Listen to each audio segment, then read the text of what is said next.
Today I'm going to do a bit of cooking and talk about low GI food. GI stands for glycemic index, how fast your body digests different foods. On the index, sugar is rated as 100 and everything else that is carbohydrate is rated somewhere below that.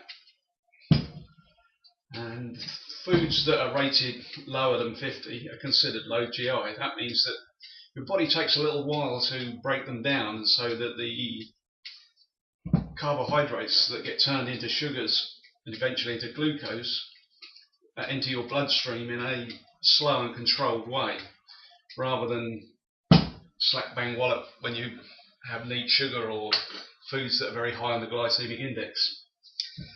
Foods that are very high are things like bread and potatoes. We're going to make a low GI meal, which is going to have some potato in it, but that's for Sam and Jill. For me, I'm going to have a sweet potato, which strangely, although it's sweeter than ordinary potato, is actually much lower GI because there's so much fibre in there. It takes a while for your body to digest it. Right, so we're going to bake these in the oven, which is dead simple. Just wash them, prick the skin so they don't burst, whack them in the oven, turn the oven up to loud, and that'll take about an hour and a half. Meanwhile, we're going to make some chilli. First of all, we need 2 onions. We peel and chop the onions.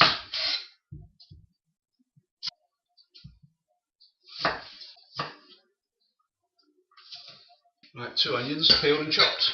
I'm going to gently fry these in a saucepan. I'm going to put some oil in here. I'm using some oil from sun-dried tomatoes, which is nice because it's got nice tomatoey flavour. But you can use any oil that takes your fancy. Olive oil is good.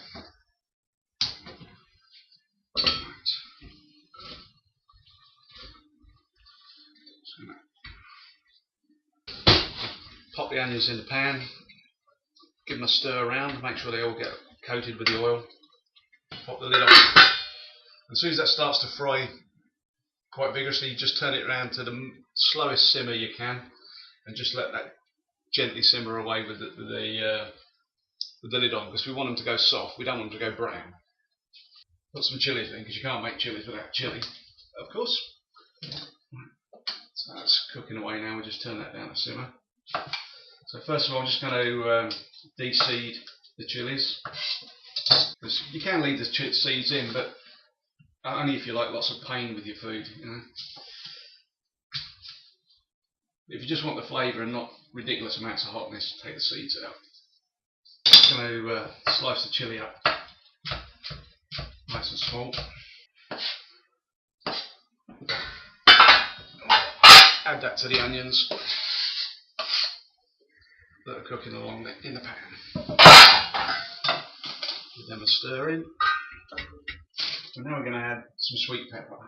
So like this chilli, we're just going to deep seed it and slice it. I'm going to add that into the onions and chillies. Give it a stir. I've got half a yellow pepper here as well, which I got left over from my meal yesterday, so I'm going to add that in because it adds a nice bit of colour and interest to the look of the meal.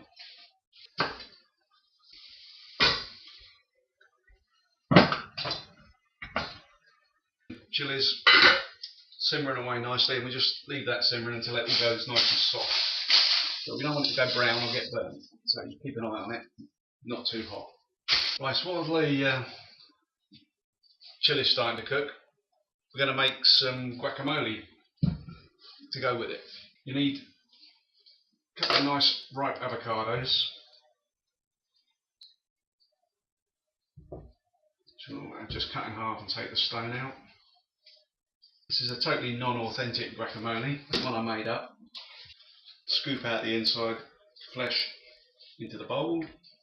Right, so we've got the flesh of 2 avocados in the bowl, and now we're going to add some olive oil, a couple of dessert spoonfuls. We're going to add in a couple of cloves of garlic,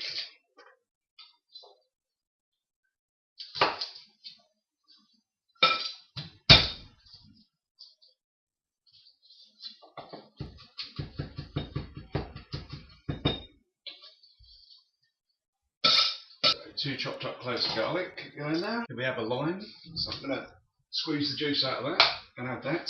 You can use lemon juice if you prefer. Sprinkle some salt on there, and some freshly ground black pepper, and then we're going to get my favourite kitchen gadget, well, perhaps after the bread maker, the stick blender. I'm just going to mash it all up.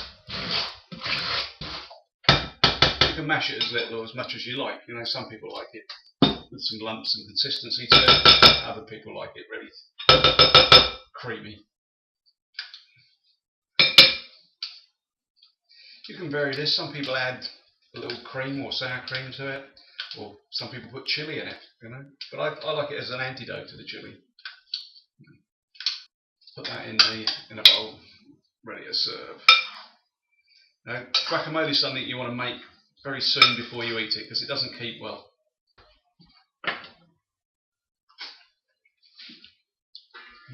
Very nice. Right, the onion, chillies and peppers have been cooking for about 10 minutes now and they're nice and soft. So add some canned tomatoes. 2 cans of chopped tomatoes. Turn the heat up loud. Stir it all in.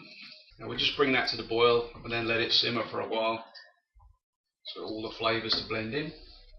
Right, the next vital stage of the operation is to pour yourself a beer, because that's, without that, you know, there's no lubrication, the machine won't work. This is Fuller's ESB, an ale I can thoroughly recommend, brewed in London. Cheers. We'll leave that to simmer for 10-15 minutes until it's all nicely blended in. And then we'll add some kidney beans. Look for the ones that haven't got any added sugar, you know, just in water alone. And I'm also going to use a can of mung beans for a variety. You can use lentils or whatever type of bean takes your fancy. So I'm just going to rinse the beans off to get the starchy water off them.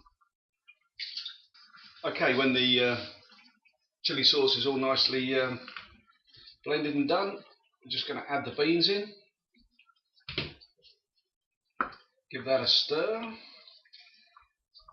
And just let that heat through until all the beans are nice and warm. They're already cooked, of course, being canned. And then we just have to season it with a little salt and pepper. And it'll be ready for serving. Nice, simple, low GI meal.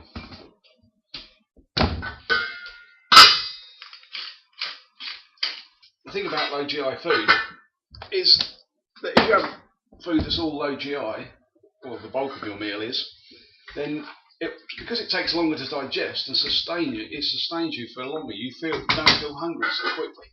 So in fact you don't eat so much because you don't feel so hungry all the time. So if you're eating food that with high GI, like, you know, bread and potatoes and things like that, your body digests them really fast.